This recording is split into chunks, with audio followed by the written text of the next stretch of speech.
Good morning, guys. Mike here at Global Investments. I hope everybody's well this morning.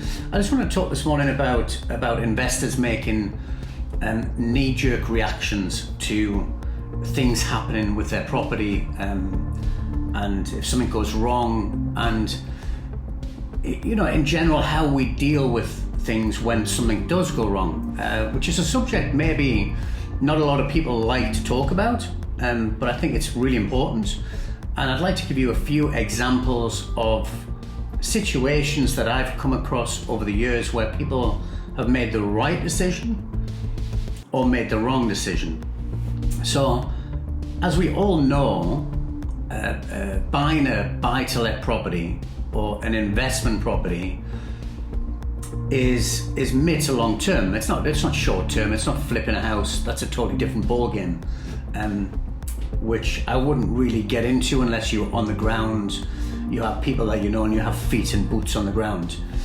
Flipping houses is a different kettle of fish, But just looking at the whole picture, looking at the fact that it is a 5, 10, 15, 20-year investment, and I think sometimes making a knee-jerk reaction or reacting in the wrong way can happen, but to your loss. And I think you have to kind of sit back and look at the situation when something does happen. So let me just give you a couple of examples, so just so you understand what I'm talking about. And I think if you let me take one example. I've got a client, a UK client who I'm not in touch with anymore, but I remember she bought a property. She's a UK client, and she bought a property in Detroit off me, I think probably 7 or 8 years ago, and I think she paid something around about maybe $36,000 for the house. 3-bed, decent location. Area was going through some work, some regeneration, money getting spent. There was a tenant in place, and she had the property, I think, for about 6 or 7 months. And the tenant left the house, and she needed to spend, I think, another $7,000 or $8,000, or she got a bill for, I think, $7,000 or $8,000 from the management company, to renovate the property, make it nice, ready for some new tenants. And she got really upset because the tenant had moved out, which of course can happen. Tenants move out. And she asked me to sell the property for her. So I sold the property for her. We got her back exactly what she paid for the property, and she went on her way. And she wasn't very happy with the whole situation, what had gone on, even though we'd sold the house and she got her money back. So that's the first example. So let me fast forward, I don't know, 6 or 7 years from when she bought the house. And so that same house today would be worth, I'd probably say, close to $80,000 to $90,000. So my question to you is, did she make the right choice?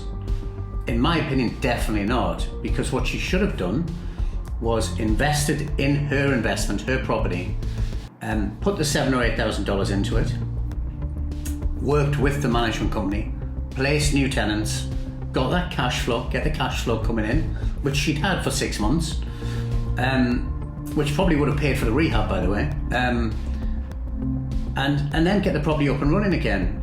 And no matter what had happened between then and now, the bottom line is she would have made something close to $50,000 or $60,000 in equity or profit or capital appreciation on that house. So again, it's a knee-jerk reaction to something happening that upsets you, or it's not right. But again, it's coming down to accepting the risks of buying a property, maintenance, vacancy, and so on. So if I can go to the opposite direction, or on the other side of the coin, if you want to call it, and let me take a guy who actually ended up working for me. and he was based in Dubai, and exactly the same thing happened to him. He bought a house, it was a duplex in Detroit, and I think he paid $55,000-$60,000 for it.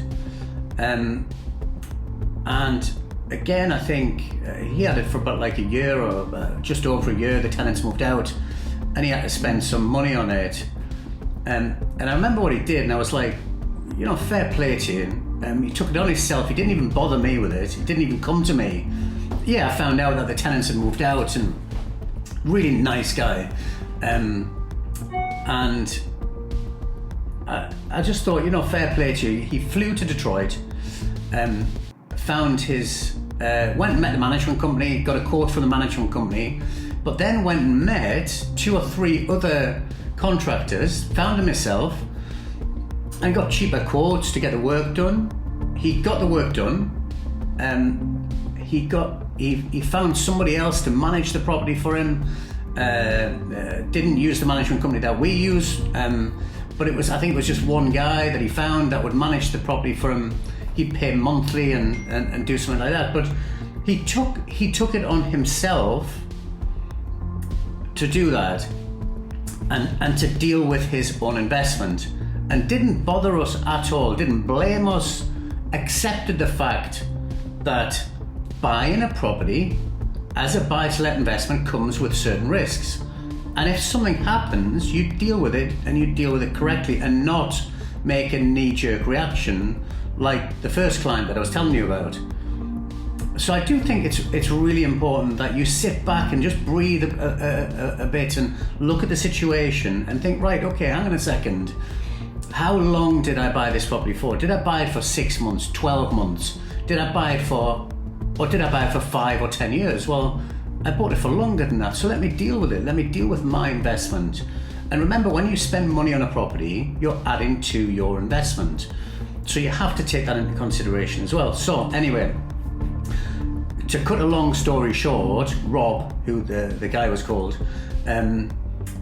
he sold the house, I think about a year and a half ago, for $126,000.